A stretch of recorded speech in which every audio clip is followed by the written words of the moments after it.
ಆಸ್ಪತ್ರೆಗೆ ಹೋಗಿ ತೋರಿಸಿದಾಗ 2 ವರ್ಷದಿಂದ ಸ್ಟಾರ್ಟ್ ಆಯ್ತು ಇದು ಕಾಯಿಲೆ. 1.5 ತಿಂಗಳಿಂದ ಫಸ್ಟ್ ಅಡಿಗೆ ಹೊಟ್ಟೆ ನೋವು ಬಂತು ಸರ್. ಅದೇ ಒಳಗೆ ಗೆಡ್ಡೆ ಐತೆ, ಕ್ಯಾನ್ಸರ್ ತಿಗ್ಲೈತೆ. ಆಮಕ ರೀಸರ್ಚ್ ಮಾಡೋಕ್ಕಾಗಲ್ಲ, ಉರಿ ಜಾಸ್ತಿ. ಅವಾಗ ನಮ್ಮ ಹುಡುಗಿ ಅಮ್ಮ ಹಿಂಗಿಂತ ಆಸ್ಪತ್ರೆ ಐತೆ ಹೋಗ್ರಮ್ಮ ಅಲ್ಲಿ ಅಂತ ಹೇಳಿ ಕಳಿಸಿದ್ರು. ಅದಕ್ಕೆ ಬಂದ್ವಿ.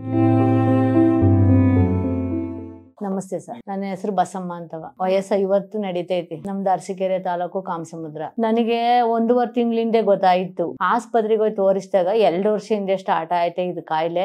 ಈಗ ನೀನು ಜಾಸ್ತಿ ಆದಾಗ ಈ ತರ ಹೊಟ್ಟೆ ನೋವು ಬಂದೈತೆ ಕಣಮ್ಮ ಅಂತ ಹೇಳಿದ್ರು ಸರ್. ನಂಗೆ ಏನು ಇರ್ಲಿಲ್ಲ, ಈಗ ಹಿಂಗಾಗೈತೆ, ಅದಕ್ಕೋಸ್ಕರ ಬಂದು ಸಹ ಅಂತ ನಾವು ಹೇಳ್ದು. ಅದಕ್ಕೆ ಅವರು ಎಲ್ಲ ಸ್ಕ್ಯಾನಿಂಗು ಎಲ್ಲ ಮಾಡಿ ರಿಪೋರ್ಟ್ನೆಲ್ಲ ಕಳಿಸಿ ಆಸ್ಪತ್ರೆಗೆ ಹೋಗ್ರಿ ಅಂತ ಕಳಿಸಿರು. ಅದಕ್ಕೆ ನಾವು ಅಲ್ಲೊಂದ್ ಸ್ವಲ್ಪ ಸಮಸ್ಯೆ, ಮಕ್ಳು ಮರಿ ಇದಾವ, ಅಲ್ಲಿ ಹೋಗಕ್ಕಾಗಲ್ಲ, ಏನ್ ಮಾಡೋದು ಅಂತ ಹಿಂಗೆ ಇದ್ ಮಾಡ್ತದ್ದು. ಅವಾಗ ನಮ್ಮ ಹುಡುಗಿ ಫೋನ್ ಮಾಡಿ ಅಮ್ಮ ಹಿಂಗಿಂತ ಆಸ್ಪತ್ರೆ ಐತೆ ಹೋಗ್ರಮ್ಮ ಅಲ್ಲಿ ಅಂತ ಹೇಳಿ ಕಳಿಸಿಳು. ಅದಕ್ಕೆ ಬಂದ್ರಿ ಇಲ್ಲಿ. 1.5 ತಿಂಗಳಿಂದ ಫಸ್ಟ್ ಅಡಿಗೆ ಹೊಟ್ಟೆ ನೋವು ಬಂತು ಸರ್.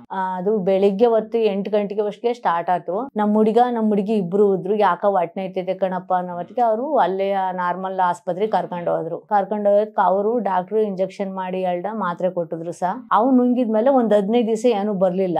ಮತ್ತೆ 15 ದಿವಸ ಆದ್ಮೇಲೆ ಅದೇ ಸ್ಟಾರ್ಟ್ ಆಯ್ತು. ಮತ್ತೆ ನಮ್ಮ ಹುಡುಗರು ಅದೇ ಆಸ್ಪತ್ರೆ ಕರ್ಕೊಂಡು ಹೋದ್ರು ಸರ್. ಮತ್ತೆ ಹಂಗಾಗೈತೆ ಅಂತವ. ಅವ್ರು ಕರ್ಕೊಂಡು ಹೋದಾಗ ಅವ್ರೇನಾದ್ರು ಏನೋ ಪ್ರಾಬ್ಲಮ್ ಇರ್ಬೇಕು, ಒಳಗೆ ಕಿಬ್ಬಟ್ಟೆ ನೋವು ಅಂತೀಯ, ಸ್ಕ್ಯಾನಿಂಗ್ ಮಾಡ್ಸವ ಅಂತ ಹೇಳಿ ಬರ್ಕೊಟ್ರು ಸರ್. ನಾವ್ ಮಾಡುದು ಸ್ಕ್ಯಾನಿಂಗ್ ಮಾಡಿಸ್ತು. ಅವರು 3 ತರ ಸ್ಕ್ಯಾನಿಂಗ್ ಮಾಡಿ, ಇಲ್ಲ ಆಗಲ್ಲ ಕಣವ, ಆ ತರ ಮಾಡೋ ಇವು ಮಿಷಿನ್ ಇಲ್ಲ, ಆಸ್ಪತ್ರೆಗೆ ಹೋಗ್ರಿ, ಅವ್ರು ರೆಡಿ ಮಾಡ್ತಾರೆ ಅಂತ ಹೇಳಿ ಕಳಿಸಿರು ಸರ್. ಅದೇ ಒಳಗೆ ಗೆಡ್ಡೆ ಐತೆ, ಕ್ಯಾನ್ಸರ್ ತಿಗ್ಲೈತೆ, ಇಲ್ಲಿ ಮಾಡಕ್ ಆಗಲ್ಲ, ಅದು ಅಲ್ಲಿಗೆ ಹೋಗ್ಬೇಕು ಅಂತ ಹೇಳಿದ್ರು. ಊಟನು ಮಾಡ್ತಿದ್ದೆ, ಎಲ್ಲಾದ್ನು ಮಾಡ್ತಿದ್ದೆ ಸರ್. ಈಗ ಹೊಟ್ಟೆ ನೋವು ಸ್ಟಾರ್ಟ್ ಆದ್ಮೇಲೆ ಊಟ ಒಂದ್ ಸ್ವಲ್ಪ ತಿನ್ನಕ್ ಕಮ್ಮಿ, ಆಮಕ ರೀಸರ್ಚ್ ಮಾಡಕ್ಕಾಗಲ್ಲ, ಉರಿ ಜಾಸ್ತಿ.